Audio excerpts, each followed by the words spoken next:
So, still a lot of people are coming in, but I guess I start with the introduction. A very warm welcome to all of you. My name is Oliver Bertschinger. I'm the President and Managing Director of SEC. SEC is the Chamber of Commerce Switzerland Central Europe, and I'm welcoming you in the name of all 11 organizing organizations. For that, I will just very briefly share my screen once again. And show you who's organizing all of this. These are all chambers of commerce or business clubs in all those countries in Central, Eastern, and Southern Eastern Europe. And if you're in any one of those countries, I will send later after this webinar all their email addresses, and you can check what they're all doing. And I just invite you to join them if you're interested in exchange between Switzerland and these countries.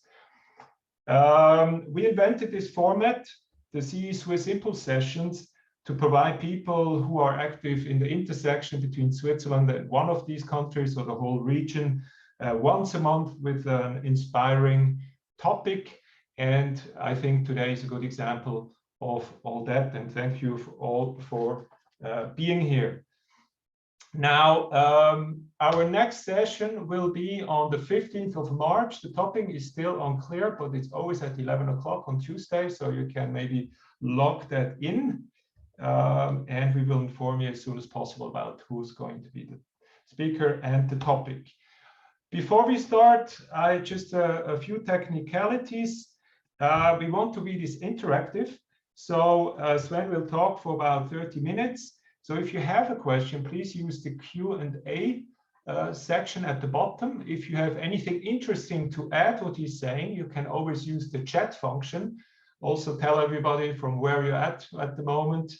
This is always very interesting. At the end, we will have 5 to 10 minutes for questions. You are always on mute. And we will stop the session exactly at the 11:45. Yeah, you will receive the slides at the end, so you don't have to make screenshots. And you can also watch the video on our YouTube channel afterwards. So just this as a reminder. And let me introduce our today's speaker, Dr. Sven Schubert, who's a senior investment strategist in multi-asset investment department of Vontobel. He joined Vontobel in July 2011, so already more than 10 years ago, and he's a profound expert for emerging markets and currency FX. Before Vontobel, Sven worked for Credit Suisse and Dresdner Bank and the Max Planck Institute. Dr. Schubert started his career, very typical, I guess, for Germans in the banking industry, in an apprenticeship at Dresdner Bank, and he finished it with a master's degree and PhD in economics from the Free University of Berlin. And it is a very hot topic when somebody looked at the stock exchange in the last couple of days. A lot of volatility, and we are very interested to hear what Dr. Schubert has to tell us. And so I'm passing over to you, Sven. Thank you for the warm welcome. I'm happy to be here. So thanks for the invitation. I will share my screen and in a second, and unfortunately due to some technical issues, I have to scroll down here. But as already mentioned, you will have the slide pack later. And so you should have all the material that I'm showing here today. So what are we speaking about today? Eastern Europe in particular, but I will give a kind of general outlook for the economy with a kind of clear focus on the region. And I'm happy to take questions at the end of the presentation. But if you have any comments right away, some questions regarding you didn't understand something, then obviously you are welcome to use the chat function. So I try to keep an eye on it during the session. So what are we talking about today in particular? I would like to start with growth, and here the key message from my side is that the world economy and emerging markets as well are losing economic momentum, and I'm deeply convinced that this added to the more volatile economic environment that we are currently in. We will see that a bit later. Then on inflation, I think that was, even though our scenario for the last year has been approximately correct, I would say, in particular the conclusion for the asset markets. However, regarding inflation, we kind of underestimated the structural element in the inflation, or the less temporary factors. So we will talk about that. Then on monetary policy, here we have seen quite a bit of expectation adjustment recently. So Fed rate hike expectations have surged since mid last year, I would say, undermined sentiment as well in financial markets. Here, key messages: Fed is probably staying behind the curve. Then on fiscal policy, less but more targeted. I think that's important, in particular as well for the Eastern European region. We will have a look at this at the end, as well as we have structural shifts in economies in Eastern Europe and in developed markets as well. And then regarding the risks, I think that's the hot topic as of today: Ukraine, NATO conflict, Russia conflict. We have a chance to talk about this, and then finally here our take from the markets and what are our convictions. So let me start with my first slide on the global economic outlook, and we have seen actually strongest growth rates on a global perspective since the 1970s, as you can see here in 2020. And going forward, we expect surprise, surprise, more moderate growth rates, so a return to trend growth on a global level to 4.1% in 2022 and 3.1% in 2023. Most countries actually globally have reached pre-COVID levels, with a few exceptions. For example, Brazil is still struggling to catch up here, but most economies, as I mentioned, managed to reach pre-COVID levels.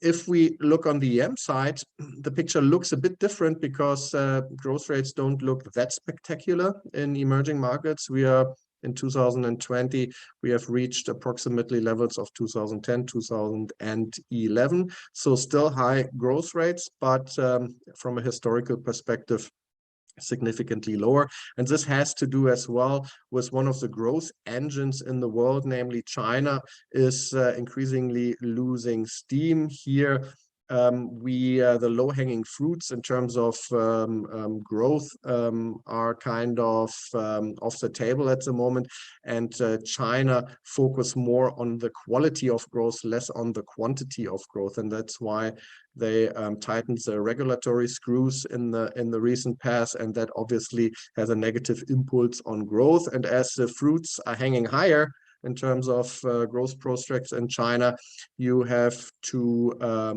increase the quality of management and so on in companies.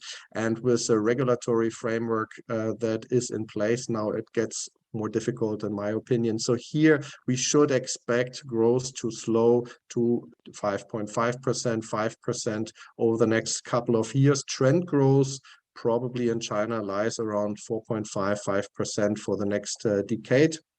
And that is necessary to reach actually the important growth targets, long-term growth targets that China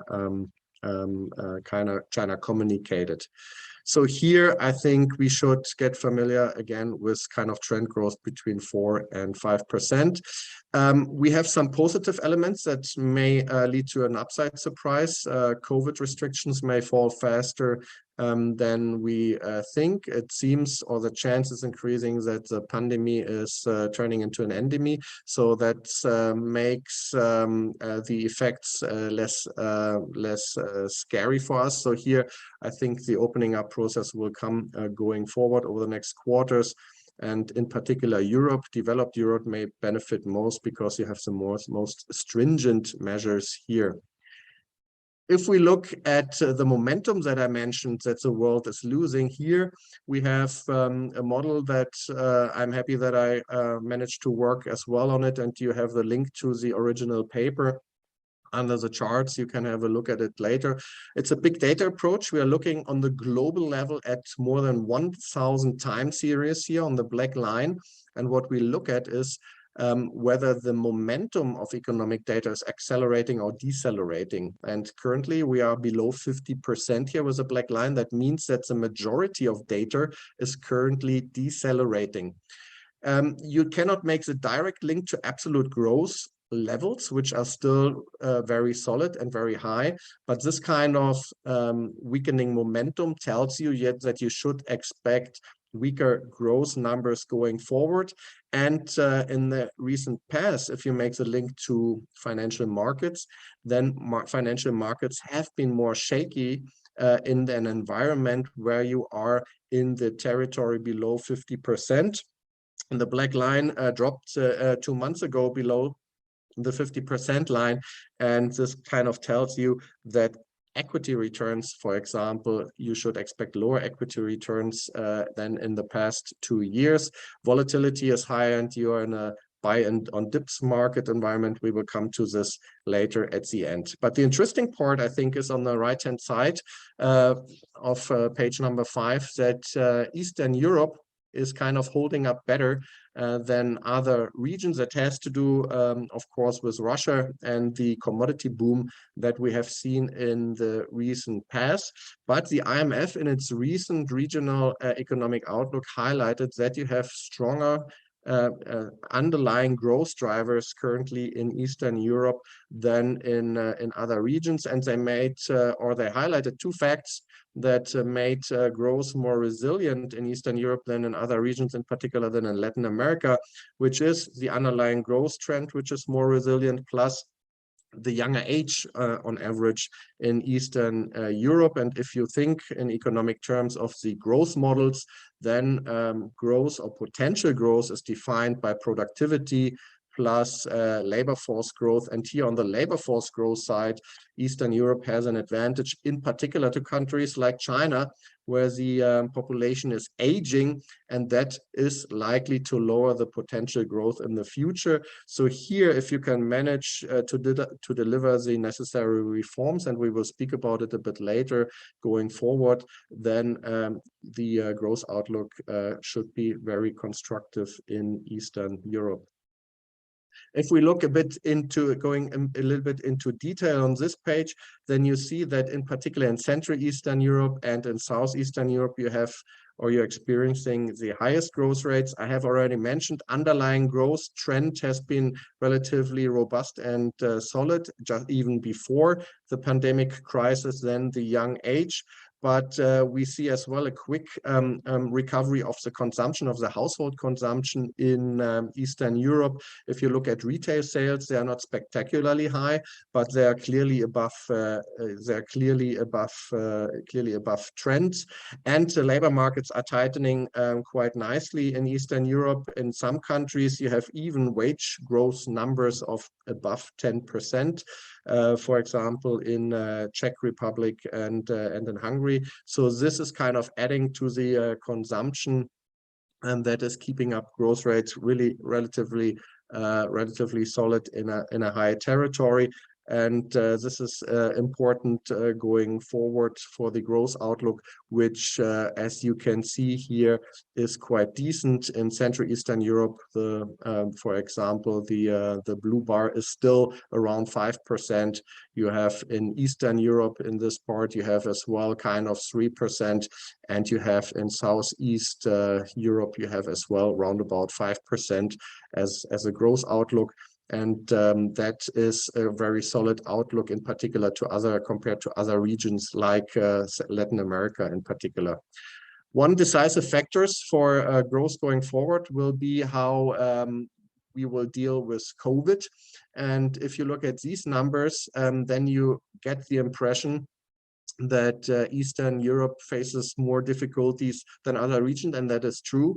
You have, for example, new case numbers, which are significantly higher than, for example, in emerging markets as a general, as a blue line, for example, and as well for fatality rates. On the right-hand side, you can see here as well that the yellow line is significantly higher than in other regions. Nevertheless, if you compare it to previous peaks of the waves, then we have to say in terms of the fatalities that this is a relatively mild wave.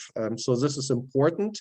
And why is it the case? Because, as I mentioned before, relatively young population, that is a major reason why Eastern Europe faces, despite the rocket high new case numbers, relatively moderate fatalities.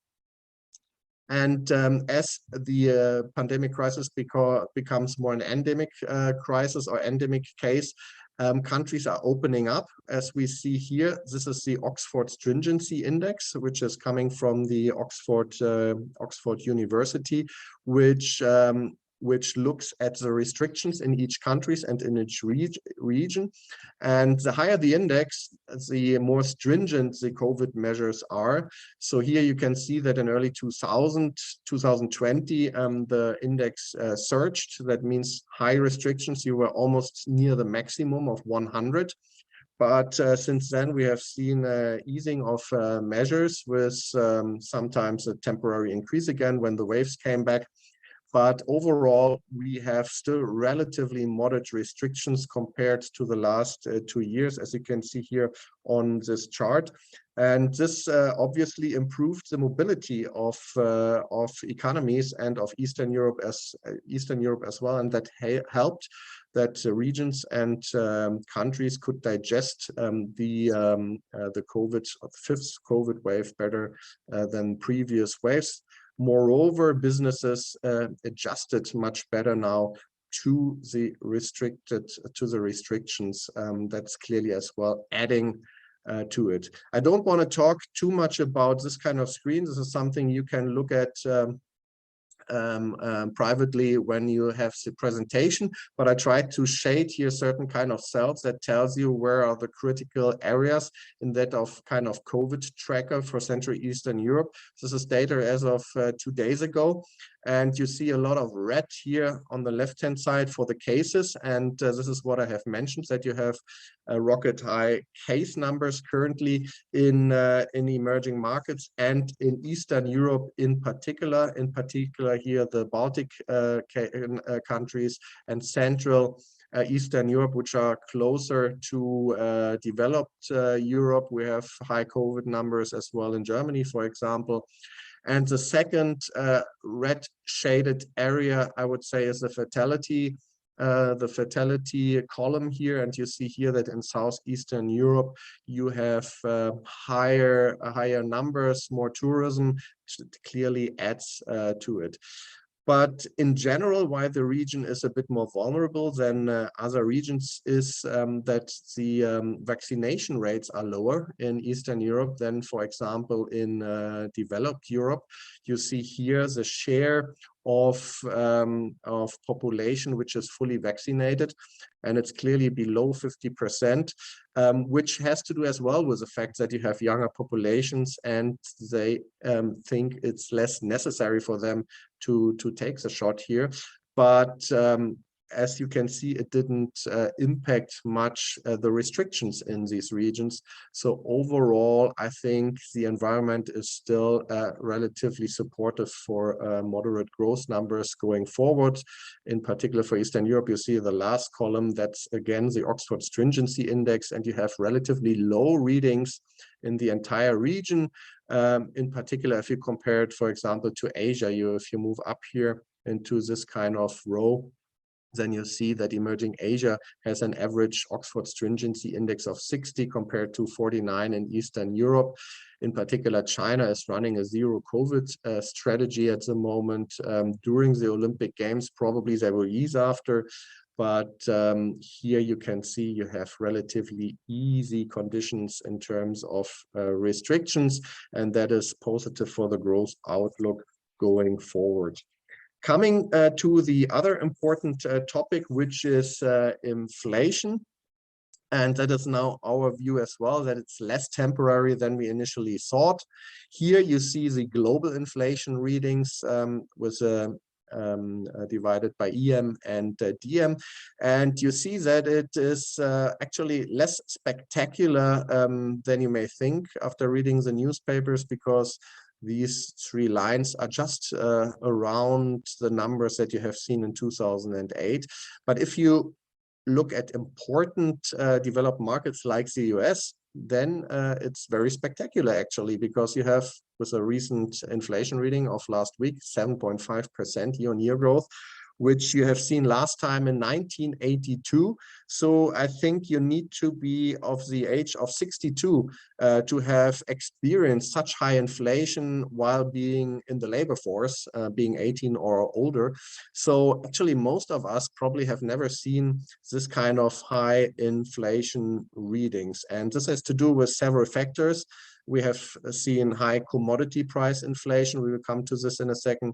High supply chain constraints. We will come to this as well in a second. You have high pent-up demand. So that means after the lockdowns, people are consuming more, in particular of those goods that they couldn't consume before, like going into the restaurant, for example. All these sectors really face higher inflationary pressure here. If we look at emerging markets, it looks as well not that spectacular. You have here the core inflation. So we take out the more volatile components. So we are here on levels last time seen in 94, not like in the US, like 82, but still 94.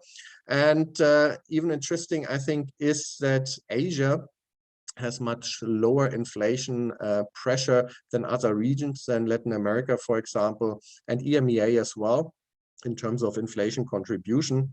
And this has to do that the supply chain issues hit China less hard than other regions, because Asia is actually the workbench of the world, and you don't need harbors in Asia, or not, at least not many harbors in Asia, to deliver the goods to the end user in Asia, because the goods are already produced there. It's more of an issue for those countries where you have where the good has to travel from Asia to Europe, from Asia to the US. So that's why you feel the pressure more in developed markets, and in particular in Europe and in the US. But going forward, and that's our outlook, is that we should expect a bit more moderate inflation numbers in the second half of this year. In the first half, there's still the risk of a bit higher inflation, and inflation is at the moment pretty unpredictable. So here even the Fed was a bit surprised by 7.5%, and we will see whether they will deliver a 50% basis point hike in March or only 25 basis points. I mentioned the supply chain bottlenecks, and you see them here, two major ones at least. And on the left-hand side, you see the container prices, how they have developed. And since 2020, they have surged quite a bit, in particular the blue line, which is containers from East Asia to the US, to I think the West Coast in the US. The highest inflationary pressure, less so in Europe, but still it's pretty high. And to other regions, you have seen an acceleration as well, but you have seen already a bit of moderation. Nevertheless, this is a kind of factor which is a bit unpredictable, in particular in our time, where we are living in the just-in-time production, which means that if you have problems at one point in the supply chain, then it affects all other points in the supply chain as well. So this is a problem of just-in-time production. But overall, the outlook here as well is, once the pent-up demand is kind of easing more decisively, then the supply chain restrictions and the container shortages should ease. Second, ship prices. Computer chip prices have surged as well during the pandemic crisis, and in particular the automotive industry was affected. And here it has been the case that the automotive industry, coming into the recession in 2020, they canceled orders for computer chips because they expected a kind of bit longer recession or weak growth at least, and weak demand for cars. But the automotive industry didn't expect the stimulus from authorities to be so significant and so quickly implemented. So the demand for cars then increased and recovered faster than they initially expected. And so they handed in the orders again to Taiwanese and Korean producers. However, their books were filled already in the meantime from orders from other good producers because of new way of working, for example. Everybody needs to equip his home office. So here, automotive industry had a real problem. They didn't get the amount of chips they needed for cars, and that's the reason why the demand for second-hand cars actually in the US has surged quite significantly, because instead of buying a new car model with no radio, actually, that these cases exist, they decided to buy a good second car, so a second-hand car. So, but here as well, you see that prices are kind of moderating as well. So overall, supply chain issues should fade over time, or at least ease. More problematic is the commodity price development, which is still having a significant impact on consumer prices, and geopolitical risks obviously add to this kind of risk, and we will come to this in a second with the Ukraine, Russia, NATO conflict. But overall, over the longer term, if prices are not rising forever, they at least stabilize at one point, and as inflation is a year-on-year measure, then this contribution of commodity prices will kind of ease and fade over time. But the important question, how much these kind of price increase affect consumer prices, depends on how producers of goods are kind of transferring the higher input prices to the consumer in the end and increase the end product prices. And here there are some good news, because in Asia you see less of a transition of input to output prices. So this is a good thing. In Eastern Europe, and I will come to this in a second, it's a little bit a different story. Here you have a high transition rate from producer prices to consumer prices.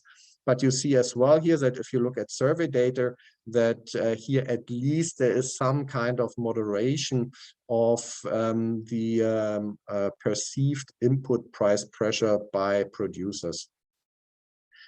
And if we look at the structure of inflation, then still the dominant part which drives inflation in emerging markets are those goods that are directly or indirectly linked to commodity prices, namely food, namely housing and energy, and transport prices. But we see a kind of general spread of prices into core elements of inflation, and this is clearly the case in emerging markets and even more so in developed markets. And you can just explain relatively easy that in the beginning of a surging, for example, oil price, it doesn't affect the good that much, because producers that need, for example, oil, they have longer term contracts on oil, which guarantees them a fixed price. But the longer the oil price remains high, the higher the risks that these producers have roll their contracts and negotiate for a higher price. And this is actually the case, which is why now, after some time, more and more the higher commodity prices are feeding through into consumer price inflation. In Eastern Europe, you have seen quite a surge in inflation numbers as well. I plotted here inflation tolerance bands of central banks, inflation targets, and you see that in almost all countries, inflation is currently overshooting the target, and central banks have already reacted to it and hiked the policy rates.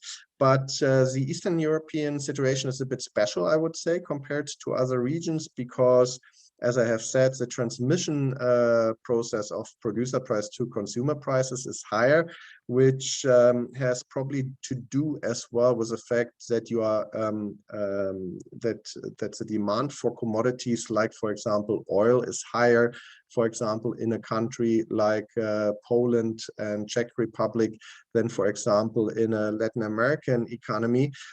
because Eastern European countries are as well the workbench for Western economies. So here you need more commodities for the good production. That's clearly one factor, I would say. High inflation as well can be explained as well by higher house prices. For example, in Czech Republic, house prices are now at around about 15% year on year. Hungary as well, double-digit territory. And I have mentioned already the tight labor markets, which are kind of leading to very solid wage growth in most countries, and in particular high wage growth of 10% and higher in Hungary and Poland in particular. Unemployment rate is close to historical lows in Czech Republic, 2% roundabout. So this all adds to higher inflation pressure. Plus then you have some special issues, like for example in Czech Republic you have a lot of tariffs that come in, and expiry of VAT waivers. There you have some country specific factors as well.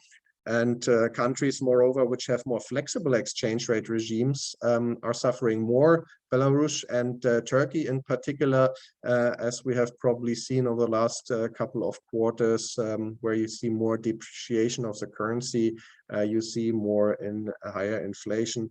That clearly adds as well. And then obviously the massive stimulus that we have seen in the past, in particular in developed markets, is now starting to affect inflation numbers. That all adds to inflation. But overall, looking into the mid-end 2022, we would expect 1 to 2 percentage point lower inflation in most Eastern European countries, but that still means that inflation is likely to remain above targets for the foreseeable future. So lower, but still higher than in 2019. Monetary policy, very important, obviously, as well here for emerging markets.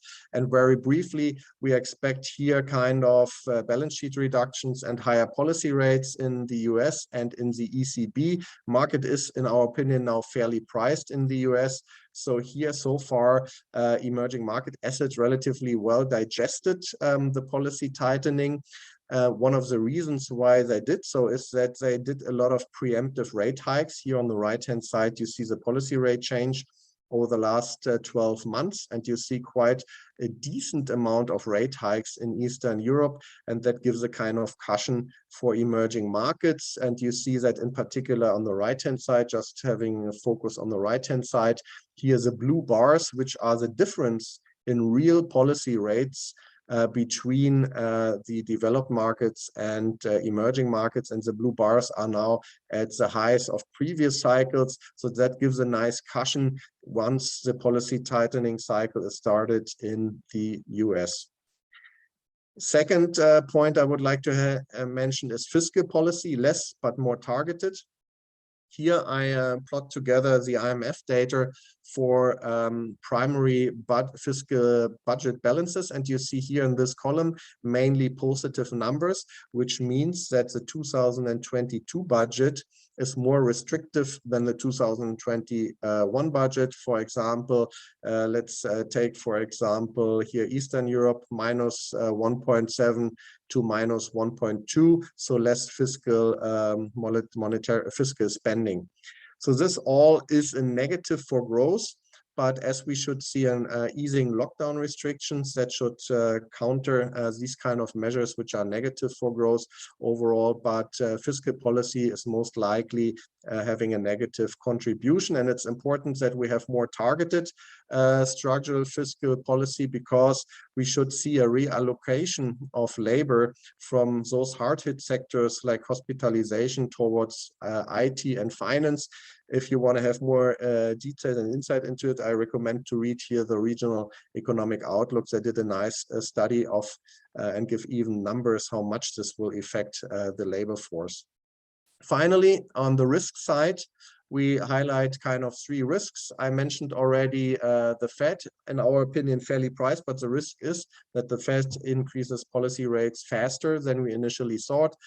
Definitely China is an issue, but we have other geopolitical issues as well. And I would like to spend the last 2-3 minutes on this conflict here, but I'm happy to discuss it later in the in the discussion round. I think here we have very divergent viewpoints. Russia demands no NATO expansions towards its border, plus it wants a rollback of weapons and troops to the level of 97.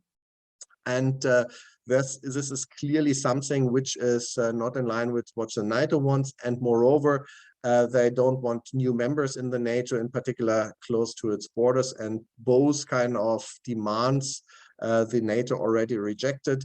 Where is the potential for a kind of agreement is clearly in reducing nuclear weapon arsenal in Europe. That is an option, and the exchange or more exchange of information on maneuvers and so on. That is clearly one point as well. Is there a risk of a conflict? Clearly, yes. If you look at satellite pictures, then Russian army is already in attack formation. However, in my personal opinion, I think it's rather unlikely during the Olympic Games. He and Putin, they spoke already, and in 2008, Russia invaded in Georgia while Olympic Games took place in China, the Summer Games.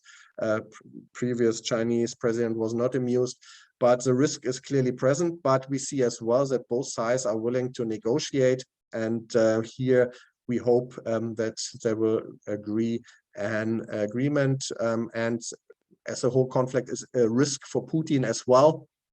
I think there is a chance of a compromise in the end. Our convictions at a glance, very briefly, I skipped this one. This was just for you at home. Maybe it shows you that the US dollar tends to depreciate after the first rate hike.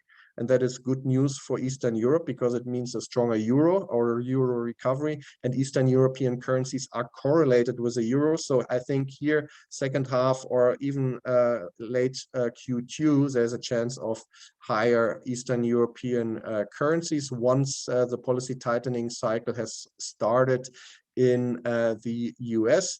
We have a kind of preference for equities. Maybe I move just to the preference matrix. We have a preference for equities at the moment. I mentioned the weakening momentum, lower returns. That's why we don't want to have big bets anymore on the equity side.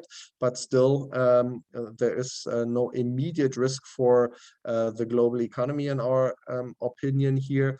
Then we have a bit higher commodity price positioning now. It's as well a hedge for geopolitical risk.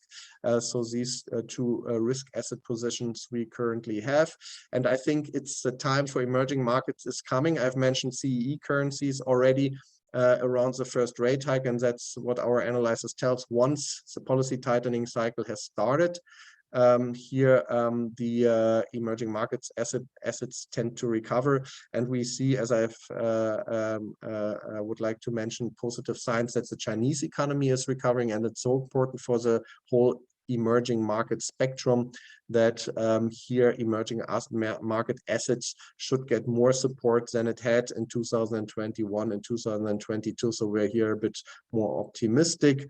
On the bond side, we still see slightly higher yields. That is true as well for Eastern European fixed income.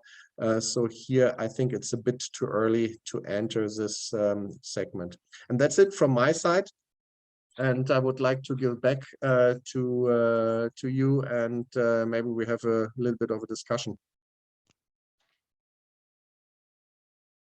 All right, thank you, Sven, for this incredible overview. So much to talk about and so much know-how you have. Are there any questions from the audience?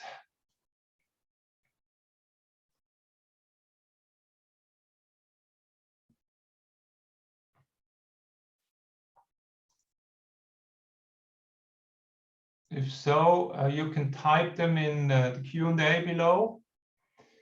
Maybe as you do now, of course, this Ukrainian situation is very troublesome. Sven, what is your worst case scenario? I mean, if Russia decides to enter, you know, and go ahead, everyone's kind of saying, you know, don't worry, you know, they won't do it during the Olympics, but that's like next week. So. A couple of thoughts on like a likely scenario if Russia is in fact going ahead.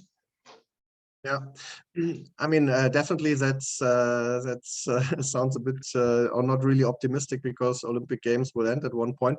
But we have seen as well in the US news that kind of comments were launched that they think US or Russia is moving in already next Wednesday. So these are the little tricks, I think, of US politicians to test the Russians and to get a kind of answer whether they are willing to invade Ukraine, and they kind of denied that they don't have the incentive to invade. So I think still have they hope that there will be no conflict.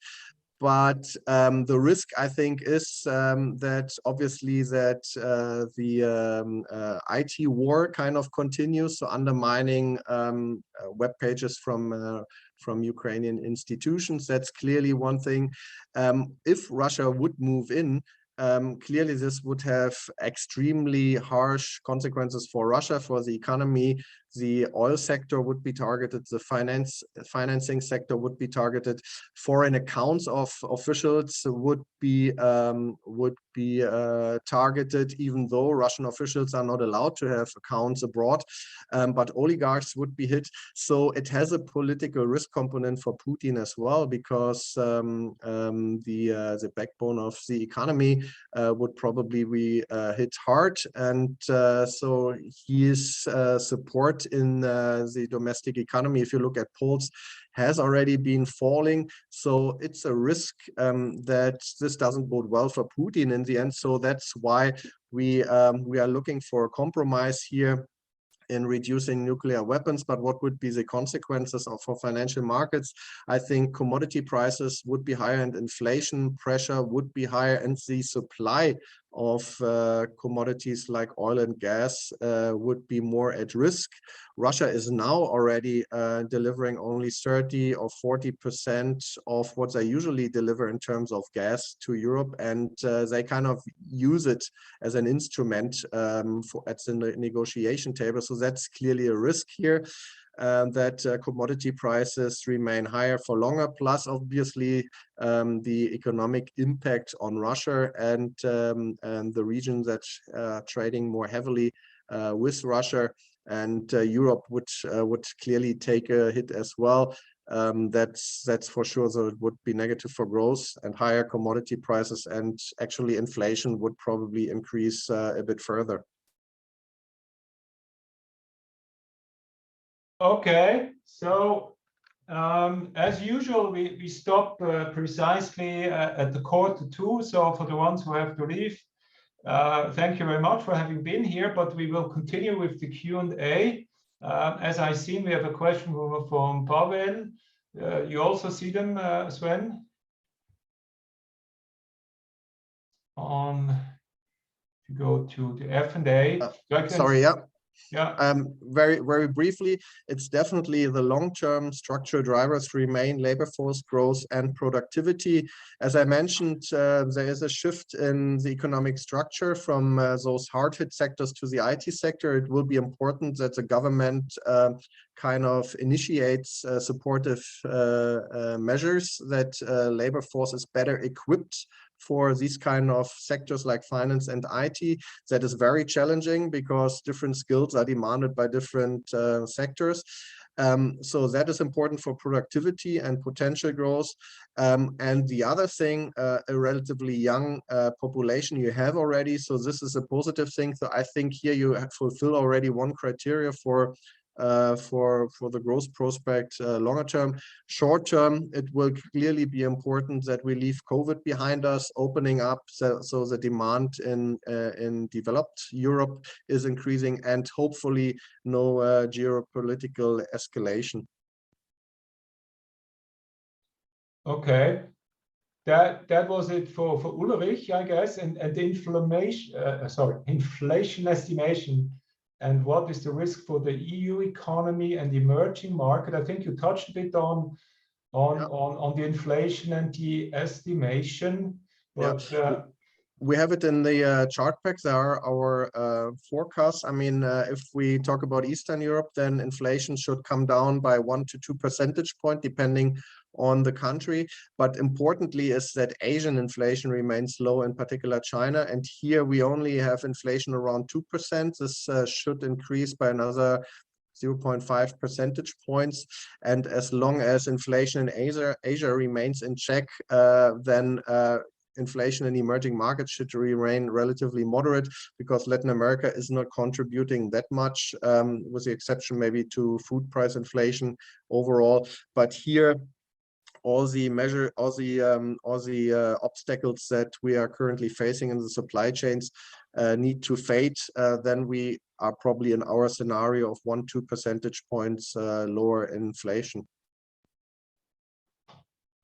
Okay, I'm looking a person question, maybe also, why is the Swiss inflation always this low compared to the rest of Europe, and why is Switzerland still so expensive?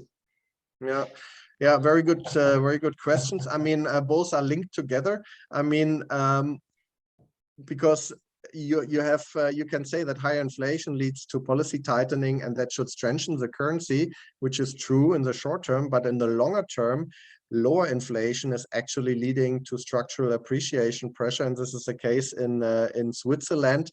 You have obviously a very productive labor force here, and the economy doesn't take that bad of a hit from a stronger currency, because you're producing goods of high quality like watches. And to be frank, the consumers of watches, they don't care so much whether they pay 10% more or less for its watch, they still buy it.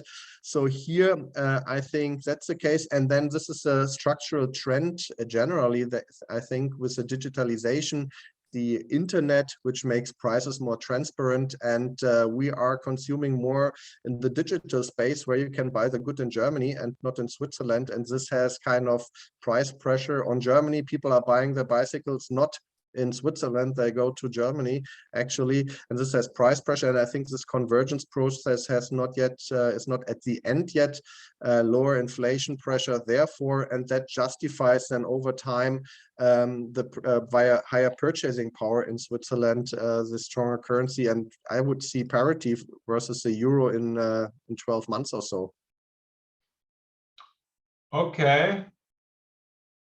Very good. So we have one more question from Edouard.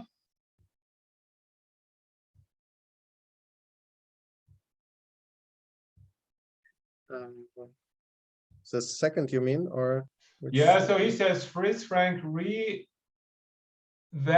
itself by is he? Yeah. I mean, that's true. So the question probably goes into the direction whether this is then driving other currencies higher as well. I mean, for me, the rationale is obviously that both is linked together: stronger currency, lower inflation. And if we speak about Switzerland, then you have a second factor, which is a safe haven function. And if you look, for example, at short-term rates at the moment, which are almost at the same level in Switzerland than in the Eurozone, which means that you get the safe haven function of the Swiss franc as a portfolio diversifier just for the same price as the euro costs. So this makes the Swiss franc very attractive at the moment. So the only way out, I think, is that really Fed and ECB starts to tighten monetary policy, and the SNB follows with a certain delay. That could give a little bit of breathing space, but my fair value models signal that euro Swiss franc is fairly priced at parity to 105. So I think here we are not really in overvalued territory. Okay, then you have no crystal ball. No. So I'll let you answer this one. It's always a tricky one. Yeah, I mean, I think that's what I mentioned, that as the growth momentum is slowing, you should probably only have a small overweight in equities, as long as key indicators like, for example, financial conditions remain relatively easy. So as long as this is the case, I think you should still have a slight overweight of risky assets, but you should use routes of market turmoil to increase and then decrease positioning again. So that was what I hope I have said that before, that the current correction in equity markets should be seen as a temporary buying opportunity. But I think you are in a buy on dips environment, and you should, after, if equity prices are recovering a bit, you should take profits again. So you should probably be more trading oriented this year. Okay, and maybe the last question from Dan. Korea.